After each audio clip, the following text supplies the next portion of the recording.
Salute, people. It's Nocturnal Thoughts. Bow. What's happening?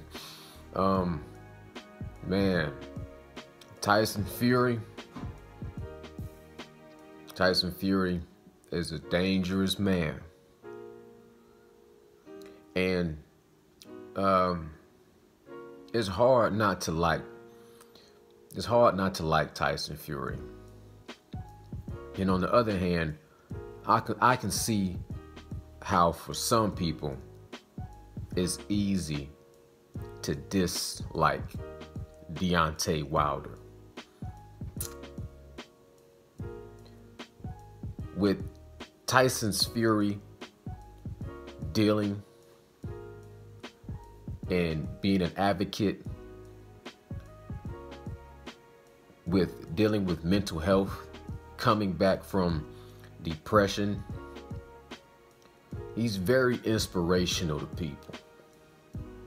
And I can see how a lot of people are inspired and motivated by the way he thinks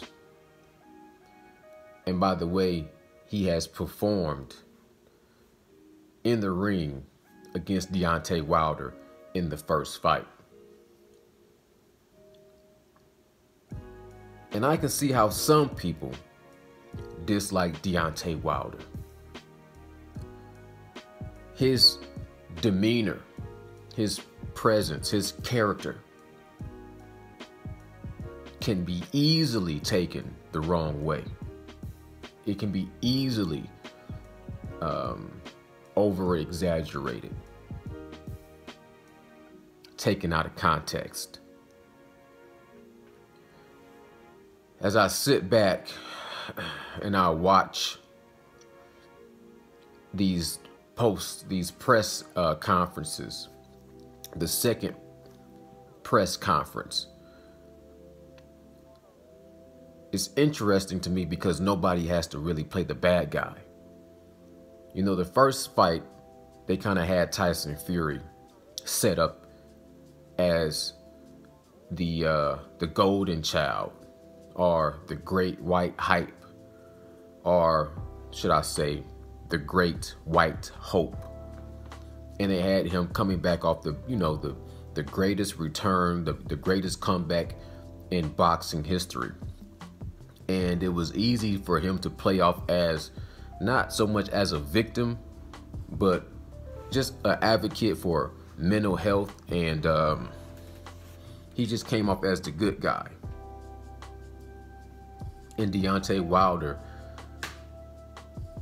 although he was not playing a villain role, what he did was he basically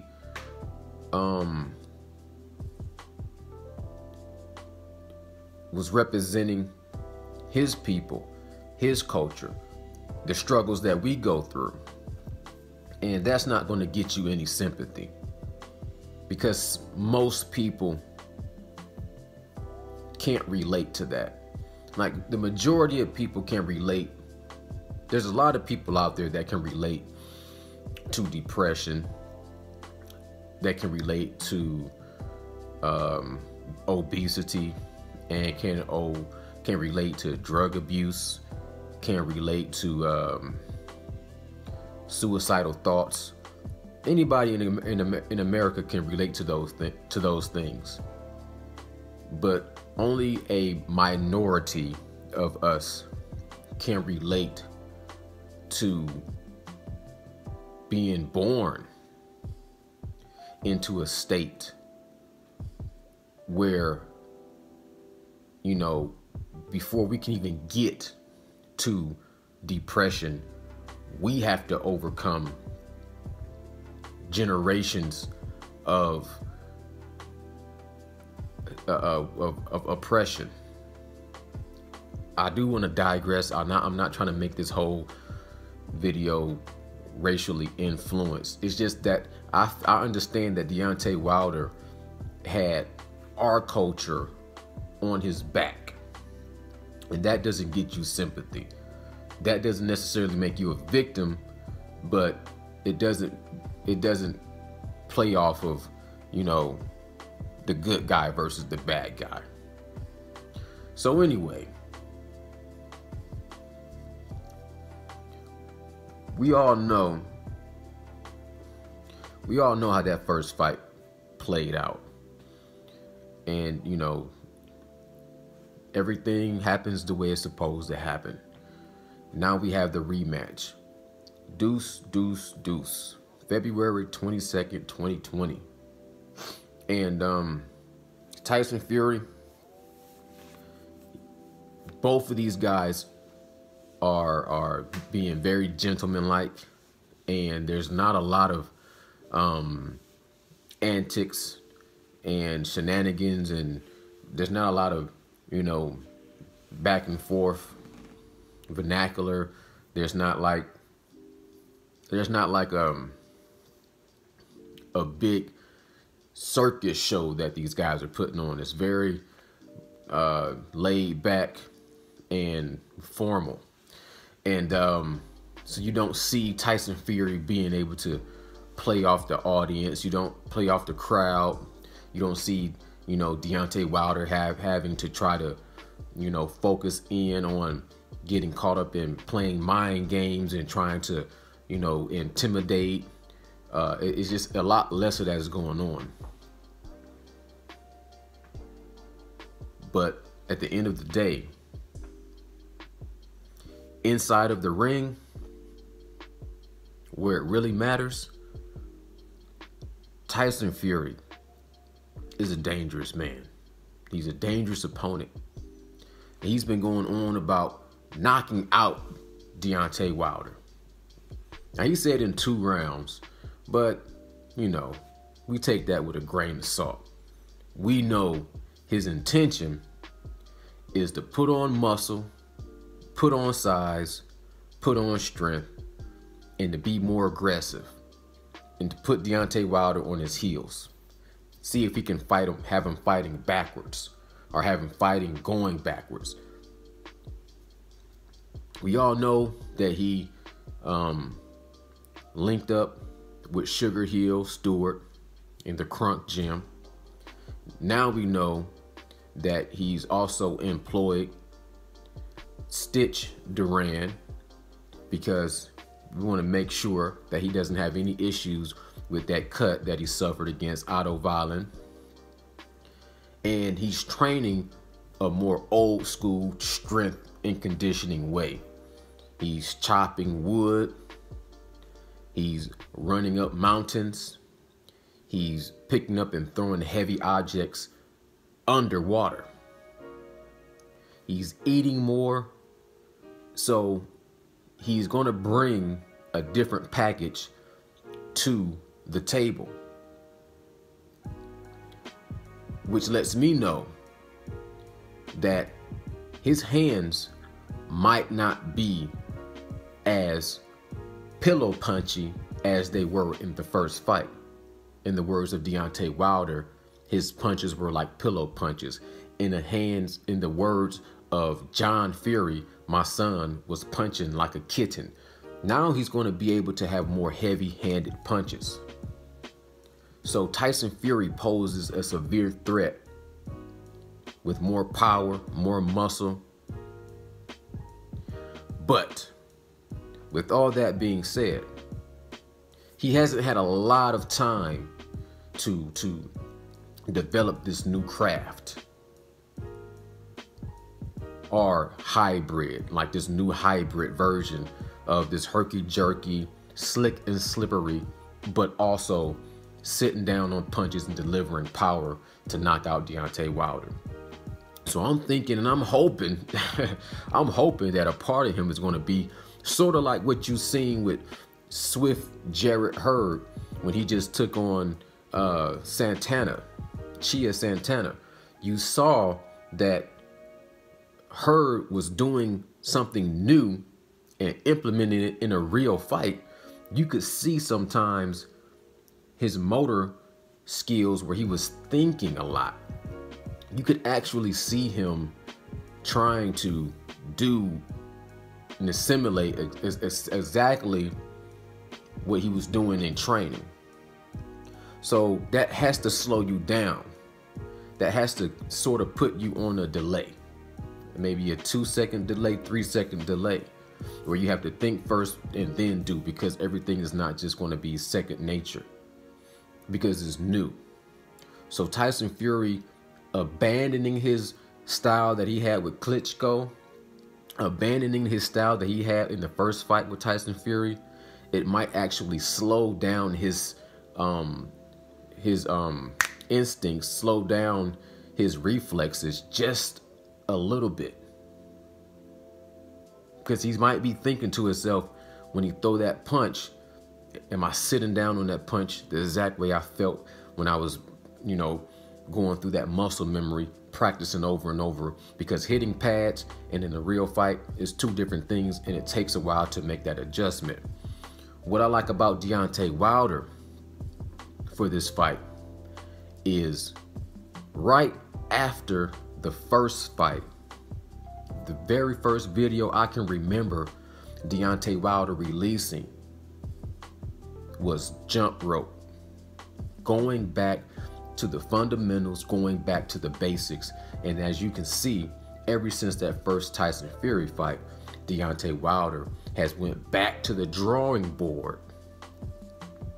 Start working on the fundamentals, because he said the thing is, having that power, that knockout power, it's a blessing and it's a curse. You get so used to using that power that you start to slack off in some of the things that got you there in the beginning of your training, like the jump rope. So when I watched that first video of him jump roping, and then I saw he had that fight coming up with Dominic Breazeale, I said to myself then, Dominic Breazeale's gonna get knocked out in less than 6 rounds, easy. When you see the way he fought with Luis Ortiz, he can't fight Tyson Fury the same way. He can't be as meticulous and as he can't slow that fight down to that extent, because he won't be able to allow for Tyson Fury to steal rounds in the beginning. Because a lot of rounds, any round that he don't knock out Tyson Fury, automatically by default will be scored in favor of Tyson Fury. He can't go in there head hunting. What I was thinking of earlier was Deontay Wilder sort of has to use that jab like in the remake of Karate Kid with Jaden Smith version, when he walked up that mountain and he saw those monks or those, experts. Everybody was, practicing their craft, but he seen the woman who was, hypnotizing that snake. And Jaden picked up on that, but he was somewhat confused at first. He thought that she was mimicking the snake. But what he found out was that the lady had perfected the craft of hypnotizing the snake with her movements, where the snake was mirroring her image. Deontay Wilder has to use his jab somewhat like that snake, or somewhat like that lady that was hypnotizing that snake, to hypnotize Tyson Fury. When Tyson Fury is doing all this herky-jerky, Deontay Wilder has to stay calm. But if he picks up on Tyson Fury's pattern of that 1, 2, 3, if he catches him in that moment with the 1, 2 straight right, it's over. If that straight right down the pipe lands on Tyson Fury, it's over.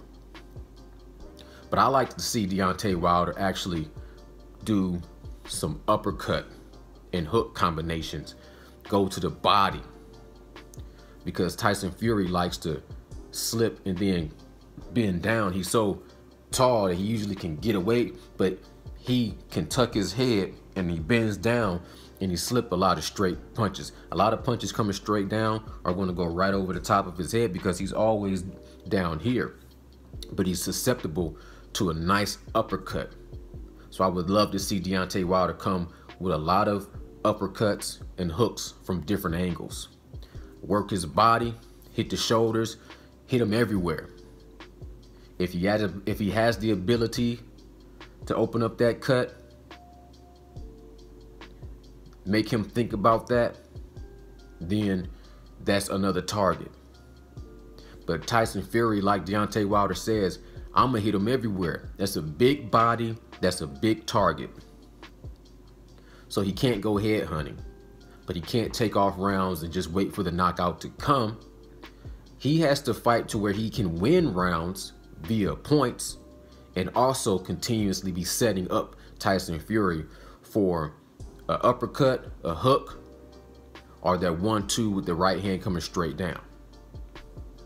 This is a dangerous fight. It's a close fight. I'm not going to go as far as to say it's a 50-50 fight, but I don't see how anybody could be overlooking Tyson Fury right now. A lot of people think Tyson Fury has the ability to simply outbox Deontay Wilder.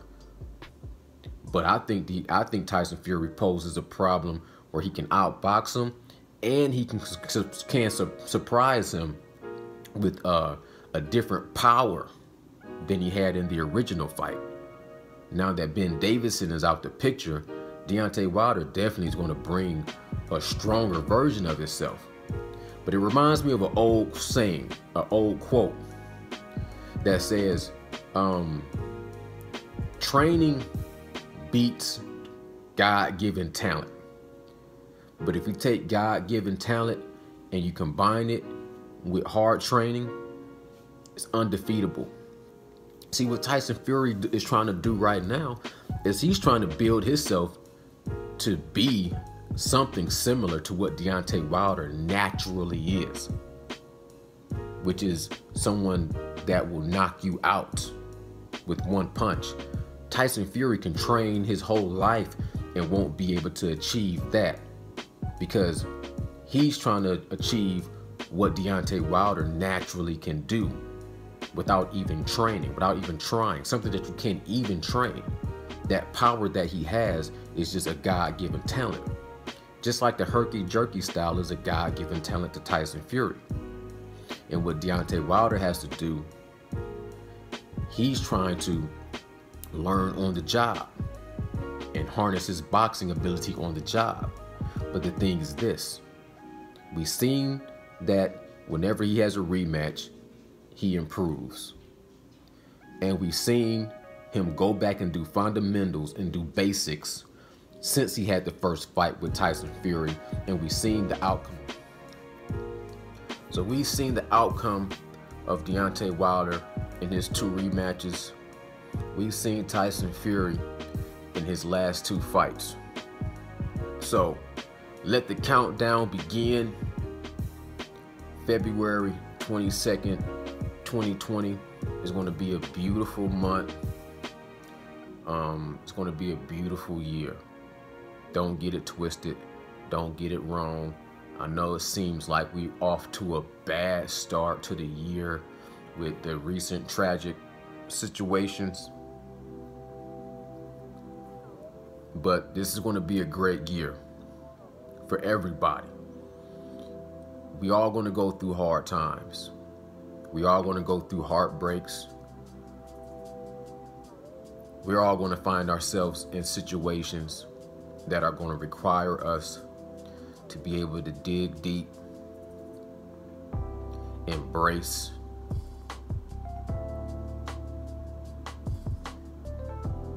and we're going to have to get back up because life goes on. People around us depend on us, love us, and there's going to be times where we're going to need to lean on people and people are going to lean on us. So when the storm comes, it's about that unification that makes you strong. Standing alone, vulnerable. But together, powerful. That's why I'm saying, Nocturnal Thoughts, I salute you. Together we stand, divided we fall. Peace, and I'm gone.